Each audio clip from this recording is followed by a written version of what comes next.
سورہ کوثر۔ سورہ کوثر کا تعارف، مقام نزول۔ علامہ علی بن محمد خازن رحمۃ اللہ تعالی علیہ فرماتے ہیں سورہ کوثر جمہور مفسرین کے نزدیک مکیہ ہے اور بعض مفسرین کے نزدیک مدنیہ ہے۔ آیات، کلمات اور حروف کی تعداد، اس صورت میں 1 رکوع، 3 آیتیں، 10 کلمے اور 42 حروف ہیں۔ کوثر نام رکھنے کی وجہ، کوثر سے دنیا اور آخرت کی بے شمار خوبیاں مراد ہیں اور جنت کی ایک نہر کا نام بھی کوثر ہے۔ اس سورت کی پہلی آیت میں یہ لفظ موجود ہے، اس مناسبت سے اسے سورہ کوثر کہتے ہیں۔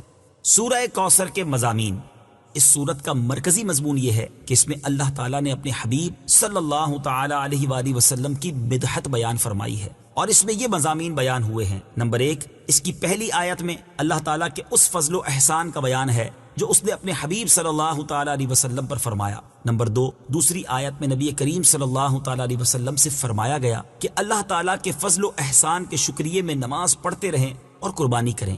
نمبر 3، تیسری آیت میں فرمایا گیا کہ جو اللہ تعالیٰ کے حبیب صلی اللہ تعالی علیہ وآلہ وسلم کا دشمن ہے وہی ہر خیر سے محروم ہے۔ سورہ ماعون کے ساتھ مناسبت، سورہ کوثر کی اپنے سے ماقبل سورت ماعون کے ساتھ مناسبت یہ ہے کہ سورہ ماعون میں کافروں اور منافقوں کی جو صفات بیان کی گئیں ان کے مقابلے میں سید المرسلین صلی اللہ تعالی علیہ وآلہ وسلم کے اوصاف سورہ کوثر میں بیان کیے گئے۔ بسم اللہ الرحمن الرحیم۔ ترجمہ، اللہ کے نام سے شروع جو نہایت مہربان رحمت والا ہے۔ اِنَّا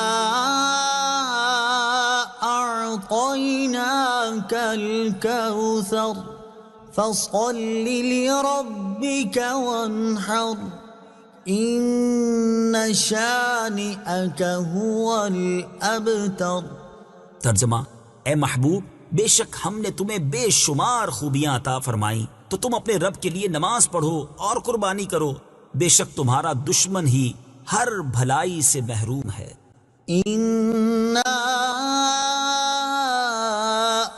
أعطيناك الكوثر، اے محبوب، بے شک ہم نے تمہیں بے شمار خوبیاں عطا فرمائیں۔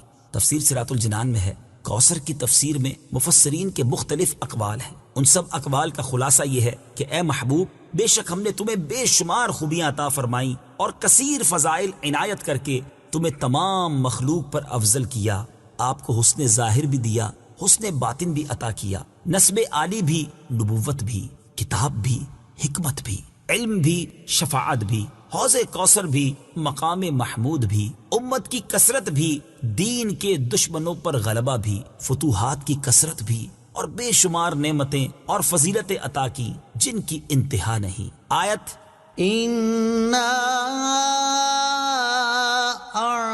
أَعْطَيْنَاكَ الْكَوْثَرَ سے حاصل ہونے والی معلومات، اس سے 5 باتیں معلوم ہوئیں۔ نمبر 1، اللہ تعالیٰ نے اپنے حبیب صلی اللہ تعالی علیہ وآلہ وسلم کو کوثر عطا کر دی ہے، کیونکہ یہاں یہ نہیں فرمایا گیا کہ ہم آپ کو کوثر عطا کریں گے، بلکہ یہ فرمایا کہ بے شک ہم نے آپ کو کوثر عطا کر دی۔ نمبر 2، اللہ تعالیٰ کی اپنے حبیب صلی اللہ تعالی علیہ وآلہ وسلم پر یہ عطا ان کے نبی اور رسول ہونے کی وجہ سے نہیں، بلکہ آپ علیہ الصلوۃ والسلام کی ذات کی وجہ سے ہے، جو شان محبوبیت کی صورت ہے، کیونکہ یہاں یہ فرمایا أَعْطَيْنَاكَ، ہم نے آپ کو عطا فرمائی، یہ نہیں فرمایا کہ اعطینا الرسول یا اعطینا النبی۔ نمبر 3، تاجدار رسالت صلی اللہ تعالی علیہ وآلہ وسلم پر یہ عطا کسی عبادت اور ریاضت کی وجہ سے نہیں ہے، بلکہ ان پر یہ عطا اللہ تعالیٰ کے عظیم فضل اور احسان کی وجہ سے ہے، کیونکہ یہاں عطا کا ذکر پہلے ہوا اور عبادت کا ذکر بعد میں ہوا۔ نمبر 4، اللہ تعالیٰ نے آپ کو کوثر کا مالک بنا دیا ہے تو آپ جسے چاہیں جو چاہیں عطا کر سکتے ہیں۔ نمبر 5، سید المرسلین صلی اللہ تعالی علیہ وآلہ وسلم کی مدحت خود رب تعالیٰ فرماتا ہے۔ اعلیٰ حضرت امام احمد رضا خان علیہ الرحمت الرحمان فرماتے ہیں، انا اعطیناک الکوثر، ساری کثرت پاتے یہ ہیں، ٹھنڈا ٹھنڈا، میٹھا میٹھا، پیتے ہم ہیں، پلاتے یہ ہیں۔ اور ایک اور جگہ فرماتے ہیں نا، اے رضا خود صاحب قرآن ہے مداح حضور، تجھ سے کب ممکن ہے پھر مدحت رسول اللہ کی۔ فَصَلِّ لِرَبِّكَ وَانْحَرْ، تو تم اپنے رب کے لیے نماز پڑھو اور قربانی کرو۔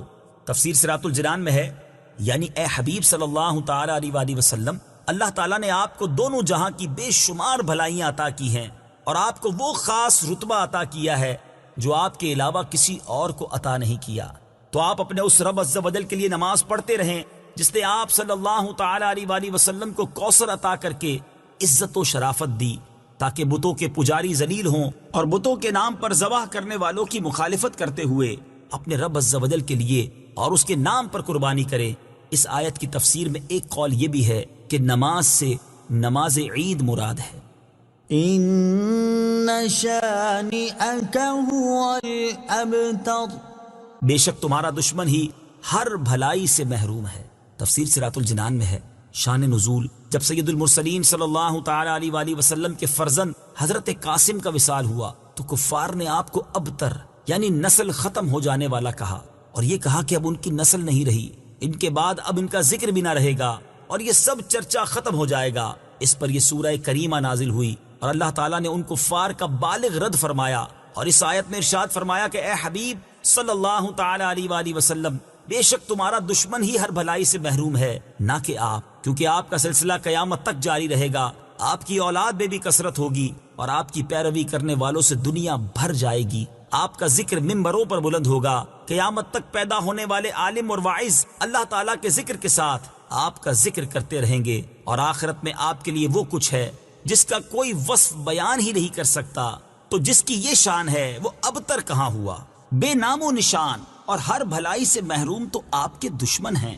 اعلیٰ حضرت امام احمد رضا خان رحمۃ اللہ تعالی علیہ اس صورت کی تفسیر بیان کرتے ہوئے فرماتے ہیں، عاص بن وائل شقی نے جو صاحبزادہ سید المرسلین صلی اللہ تعالی علیہ وآلہ وسلم کے انتقال پرملال پر حضور کو ابتر یعنی نسل بریدہ کہا، حق تعالی نے فرمایا إنا أعطيناك الكوثر، بے شک ہم نے تمہیں خیر کثیر عطا فرمائی کہ اولاد سے نام چلنے کو تمہاری رفعت ذکر سے کیا نسبت۔ کروڑوں صاحب اولاد گزرے جن کا نام تک کوئی نہیں جانتا، اور تمہاری ثنا کا ڈنکا تو قیامت تک اکناف عالم اور اطراف جہاں میں بجے گا، اور تمہارے نام نامی کا خطبہ ہمیشہ ہمیشہ اطباق فلک آفاق زمین میں پڑھا جائے گا۔ پھر اولاد بھی تمہیں وہ نفیس و طیب عطا ہوگی جن کی بقا سے بقائے عالم مربوط رہے گی۔ اس کے سوا تمام مسلمان تمہارے بال بچے ہیں، اور تم سب مہربان ان کے لیے کوئی نہیں، بلکہ حقیقت کار کو نظر کیجئے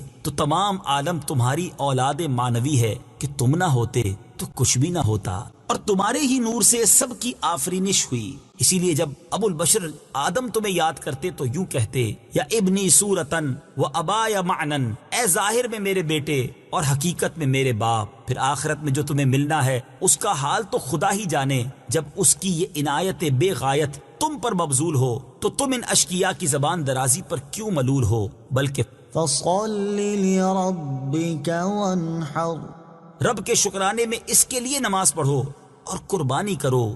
إن شانئك هو الأبتر، جو تمہارا دشمن ہے وہی نسل بریدہ ہے کہ جن بیٹوں پر اسے ناز ہے، یعنی عمرو و حشام رضی اللہ تعالی عنہما، وہی اس کے دشمن ہو جائیں گے، اور تمہارے دین حق میں آ کر بوجہ اختلاف دین اس کی نسل سے جدا ہو کر تمہارے دینی بیٹوں میں شمار کیے جائیں گے۔ پھر آدمی بے نسل ہوتا تو یہی صحیح کہ نام نہ چلتا، اس سے نام بد کا باقی رہنا 1000 درجے بدتر ہے۔ تمہارے دشمن کا ناپاک نام ہمیشہ بدی و نفرین کے ساتھ لیا جائے گا، اور روز قیامت ان گستاخیوں کی پوری سزا پائے گا۔ والعیاذ باللہ تعالی۔